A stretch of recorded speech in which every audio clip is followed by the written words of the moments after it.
Qué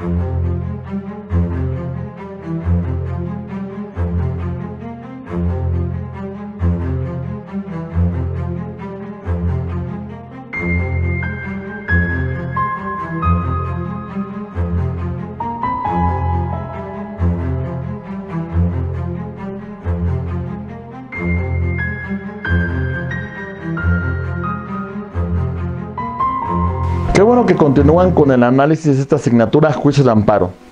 Ya en el video anterior concluimos con las causales de improcedencia del juicio de amparo, supuestos bajo los cuales no podemos nosotros presentar un amparo toda vez que existe una causal de improcedencia que puede ser constitucional, es decir, la que se encuentra contemplada en nuestro propio texto constitucional, así como la legal, que se encuentra contemplada en la ley de amparo, y la jurisprudencial, la que ha determinado la jurisprudencia de la Suprema Corte de Justicia de la Nación. Pero bien, una vez que ya hemos hecho alusión a estas causales de improcedencia, tenemos que hacer referencia a las causales de sobreseimiento, bajo las cuales no procede nuestro medio de control de constitucionalidad denominado juicio de amparo.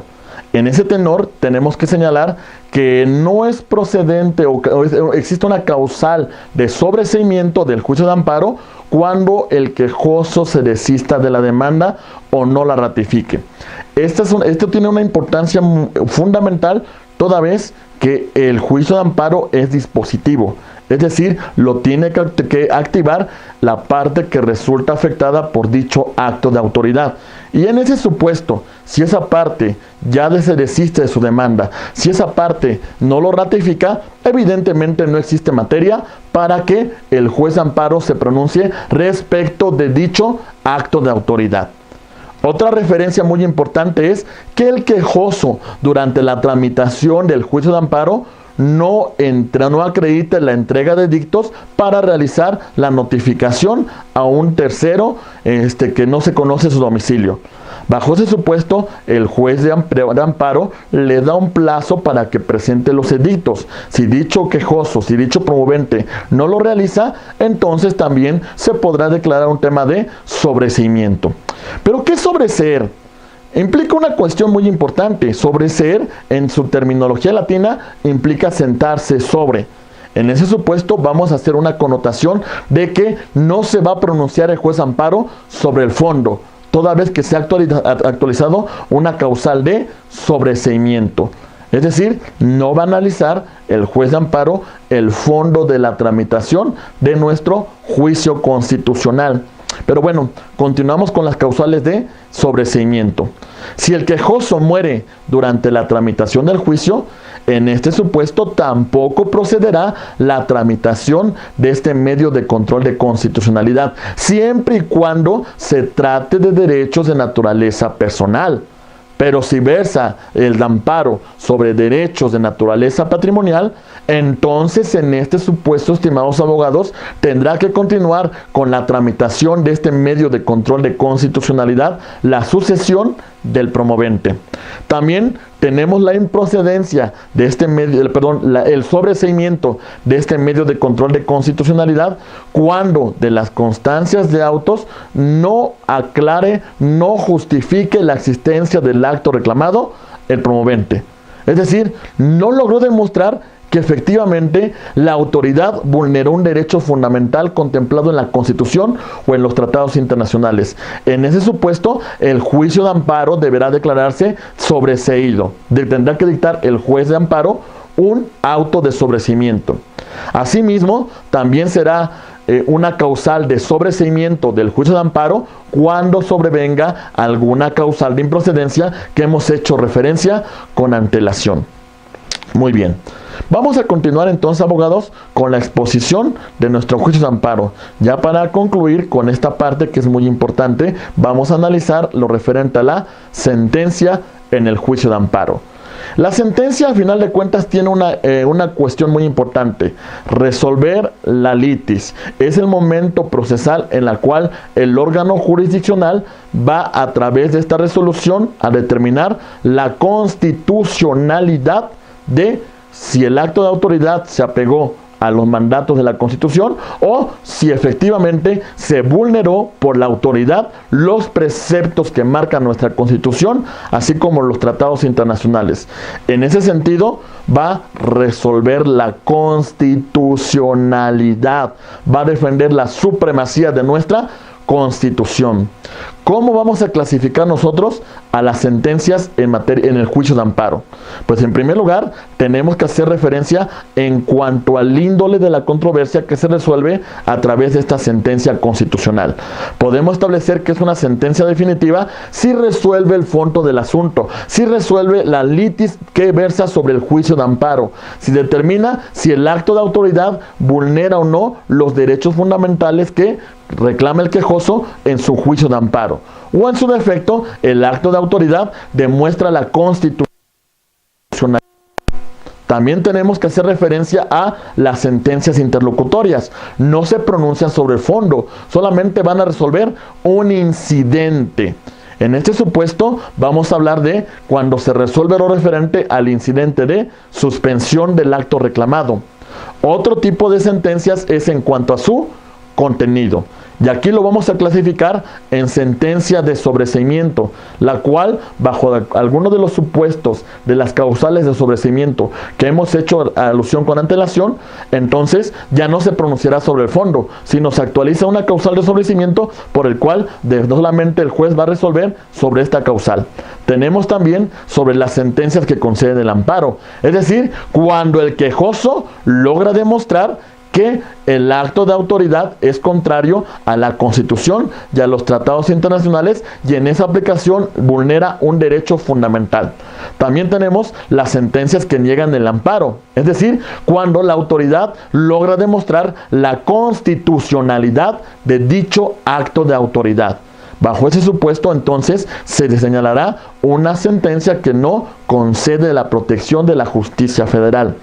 Otra forma de la sentencia de amparo versará principalmente sobre los resultandos. Es decir, hasta cierto punto es una descripción de todo lo que se actuó durante la tramitación de ese juicio de amparo. Los considerandos implican argumentos, implican fundamentos que tomó en consideración el juez de amparo para resolver el amparo de fondo. Y por último, los puntos resolutivos que implican como tal los puntos, las resoluciones, los acuerdos que dicta el juez de amparo respecto a cómo se va a tener que realizar o en qué sentido se vulneró un derecho fundamental y el sentido en que debe ser reparado a través de este juicio de amparo. Las reglas generales de estas sentencias es que, en primer lugar, vamos a señalar lo siguiente. La sentencia de amparo tiene un principio, el principio de relatividad de sentencia. ¿A qué me refiero con ello? La sentencia solamente tendrá un efecto protector para la parte que lo promovió. Si no lo promovió un sujeto, pero se encuentra en el mismo supuesto normativo de un sujeto que sí la promovió, la resolución de amparo solamente protegerá a él. Esta persona, aunque se encuentre en la misma situación, no dispuso, no promovió este medio de control de constitucionalidad. Otra referencia muy importante es que las sentencias de amparo son de estricto derecho. No puede conceder más de aquello que las partes no solicitan en su demanda. En este sentido, también tenemos excepciones que ya hemos hecho referencia en videos anteriores. Y bajo este supuesto, cuando hablamos de el estricto derecho, implica que el juez de amparo debe seguir esta secuela, esta serie de pasos concatenados para dirimir la controversia. Otra regla muy importante es la suplencia de la queja deficiente, que va a operar en algunas materias como son en materia penal en favor del imputado, en materia laboral en favor del trabajador, en materia civil en favor del menor o del incapaz, en materia y en cualquier otra materia si se deja en estado de indefensión a la persona con ese acto de autoridad. También tenemos una referencia muy importante, la sentencia ejecutoriada, la sentencia que ya no admite ningún otro medio de impugnación, la sentencia que no puede ser revocada ni modificada por ningún otro medio ordinario de impugnación. Esa es una referencia muy importante que nosotros tenemos que hacer, estimados amigos, respecto a lo que hemos analizado de este juicio de amparo. Entonces, en conclusión, la sentencia implica la jurisdicción que tiene el Estado para dirimir un conflicto que deriva de un acto de autoridad que se considera que vulneró los derechos fundamentales contemplados en la Constitución o en los tratados internacionales. Estimados amigos, ¿qué hemos hecho o qué temas hemos visto a lo largo de estos videos? Sin lugar a dudas, analizamos temas que son fundamentales, como por ejemplo, hablamos de la evolución histórica del juicio de amparo. Hicimos referencia a una evolución de antecedentes internacionales y antecedentes locales de nuestro juicio de amparo. También hablamos sobre un concepto del juicio de amparo, señalando que es un medio de control de constitucionalidad que versa sobre una cuestión muy importante, que lo va a promover un promovente, un quejoso que considera que se vulneran sus derechos fundamentales por un acto de autoridad. Derechos fundamentales contemplados en la Constitución y en los tratados internacionales. Bajo esa tesitura también señalamos la procedencia del juicio de amparo contra invasión de competencias de la Federación, de los estados y así como de la Ciudad de México. También hicimos una referencia muy importante respecto a los tribunales de amparo. Ya hablamos de la Suprema Corte de Justicia de la Nación, funcionando en pleno y en salas. Hablamos de los tribunales colegiados de circuito, de los tribunales unitarios de circuito, de los juzgados de distrito, pero también hablamos de los órganos jurisdiccionales locales. Otra referencia muy importante que hicimos, estimados abogados, son lo referente a las partes que intervienen en este juicio de amparo. Y asimismo, estudiamos los principios rectores del juicio de amparo. Mencionamos la instancia de parte agraviada. Mencionamos también un tema muy importante que es la existencia de un agravio personal y directo. Mencionamos el principio de definitividad. Asimismo, hicimos alusión a las excepciones que hay sobre este principio de definitividad. Hablamos también del principio de estricto derecho y de sus excepciones. Mencionamos también otro principio que versa principalmente sobre las partes que intervienen en este medio de control de constitucionalidad, que son el promovente, la autoridad responsable, el tercero perjudicado y el Ministerio Público. Hicimos una alusión a las características de estas partes que intervienen en el juicio de amparo. Mencionamos que en todo caso el promovente tiene que demostrar la existencia de un agravio personal y directo que o un interés legítimo. E hicimos referencia al acto de autoridad y sus principales características. Mencionamos imperativo y que es coercitivo. También hicimos referencia muy importante respecto a las causales de improcedencia y las causales de sobreseimiento del juicio de amparo. Y concluimos también, o hicimos un estudio respecto a los plazos para la interposición del juicio de amparo. Hablamos de que el plazo general es de 15 días, pero también hicimos referencia a plazos especiales para la tramitación de este medio de control de constitucionalidad. Y concluimos tema de la sentencia en el juicio de amparo. Estimados amigos, pues con esto vamos a concluir esta parte del video, no sin antes invitarlos a que continúen con su análisis de esta asignatura juicio de amparo, en su vertiente de amparo directo y amparo indirecto. Muchas gracias por su atención.